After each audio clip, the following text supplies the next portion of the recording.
السلام عليكم، مرحبا بكم في قناة حلويات أم قمر. فيديو جديد ووصفة جديدة إن شاء الله. اليوم غنشارك معكم الكيك اليومي فقط بجوج بيضات، فبلا حليب بلا ياغورت، كيجي من أروع ما يكون، كيجي طالع هشيش وخفيف. فنخليكم مع طريقة التحضير وفي نفس الوقت غنعطيكم المقادير. فبسم الله على بركة الله. دائما في بول أو في إناء يكون ناشف، ما يكون فيه حتى قطرة ديال الماء. هنا كناخد جوج بيضات دائما على درجة حرارة المطبخ. هاد البيض خاص يكون كبير ما يكونش صغير.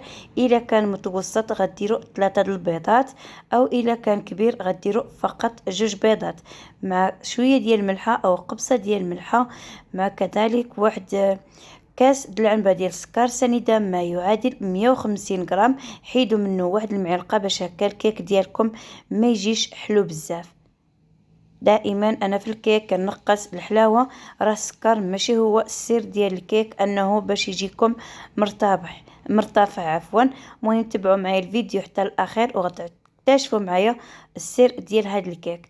صافي كنخلط مزيان هاد البيض مع السكر حتى يتبدل اللون ديال هاد الخليط. كنزيد كذلك كيس ديال الفانيلا ما يعادل 7 غرام ونص. انا غادي نزيد زيت نباتيه، كاس د العنبه ديال الزيت النباتيه. هاد المول اللي غادي نستعمل معكم راه كبير، فإلا كان من داك الحجم الصغير غديروا فقط نص كاس. انا درت كاس د العنبه ما يعادل 160 غرام ديال الزيت النباتيه، زائد 150 غرام او 160 غرام ديال الماء، اي ما يعادل كاس د العنبه. عاد غنزيد شويه ديال الماء عادي فقط من روبيني. انا كنزيد العصير د الحامض، خديت عصير حامضه، واحد الحامضه كانت كبيره وكانت عامره بالماء. المهم هاد الكاس كبير شويه. كنديرو هنايا عفوا كنخوي العصير د الحامض بهذه الطريقه، فقط نص كاس اي ما يعادل واحد نص كاس د العنبه.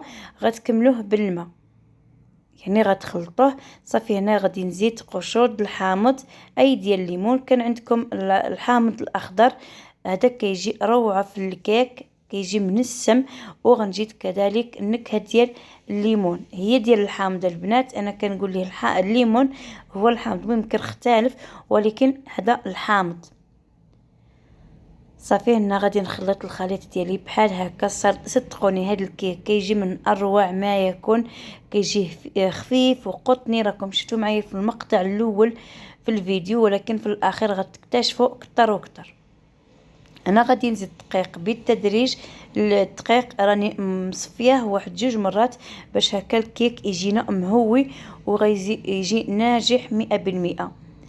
فهذا هو السر الاول، هو انكم تصفيو الدقيق او تغربلوه 2 المرات باش غيجيكم مهوي وخفيف من الداخل.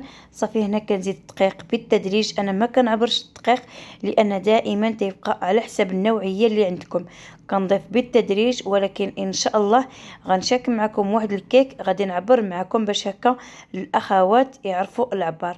ولكن كيف ما ذكرت معكم الدقيق دائما تيبقى على حسب النوعيه.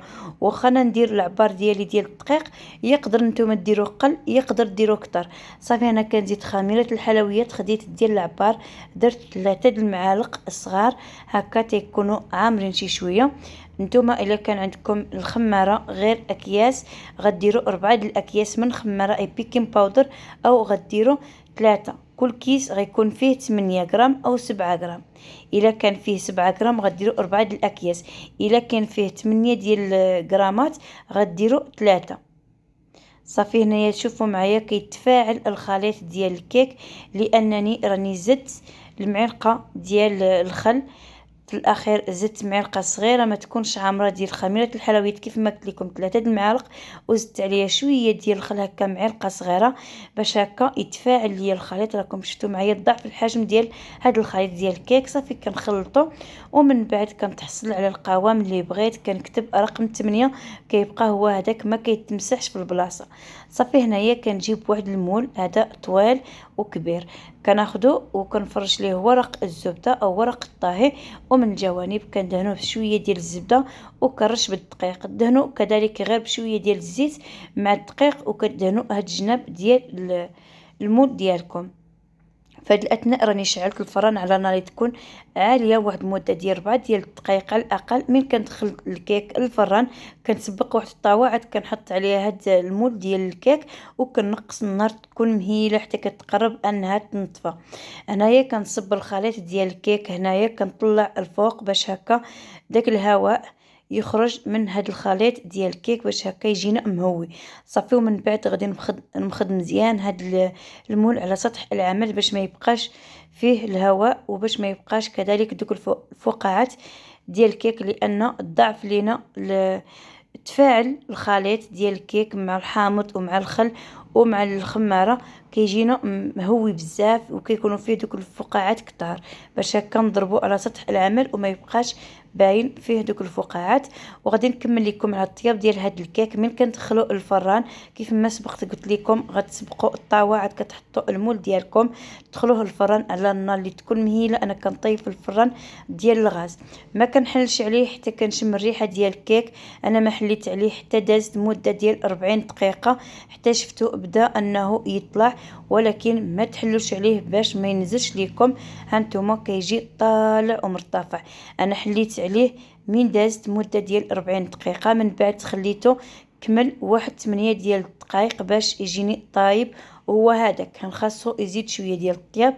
هانتوما كيجي مرتفع طالع الصراحه. قيستو بالمسطره، عطاني في العلو ديالو في الوسط هكايا عطاني فيه 10 سنتيم. تبارك الله جا مهوي وجا خفيف واسفنجي. من كيطيب كنخليه يتحمر شويه من الفوق. انا ما خليتوش تحمر من الفوق، غير هو طاب صافي كنطفي عليه الفران كنحيدو وكنخليه هكا في المول يبرد على خاطرو غير واحد المده ديال ساعه حتى لساعتين. عاد كنقلبوه وكنحيد له داك ورق الزبده او ورق الطهي كيتحيد بكل سهوله صافي. وكنقدمو في الصحن. التقديم كيف كتشوفوا كندهن فقط بالناباج اللي منكه بشويه ديال نكهه الليمون، ومن بعد كنرش بشويه ديال الكاوكاو كونكاسي، ممكن غير الكوك تزين دائما تيبقى على حسب الذوق ديالكم. الكيك ديالي جا طايب محمر، خدا واحد اللون اللي محمر بحال داك الكيك اللي كيتباع في المخابز. الصراحه بنتي من دقت هاد الكيك حلفات عليه ديال الزنقه لان جاو فيه واحد اللوغو اللي بنين بزاف. المهم هانتوما الصراحه واحد الخفه يا سلام. كنصحكم تجربوا هاد الكيك، فان شاء الله غادي نشارك معكم بزاف ديال الطرق من هاد الكيك بالطريقه اللي غتكون مختلفه. المهم انا غادي نقطعو، خليته برد غير واحد 2 سوايع قسمته باش تشوفوا معايا. اما هو خليوه يبات عاد تقطعوه باش يكون حسن وحسن. صراحه خفيف واسفنجي وطري. كنتمنى ان هنا الاعجاب ديالكم وتجربوه ان شاء الله.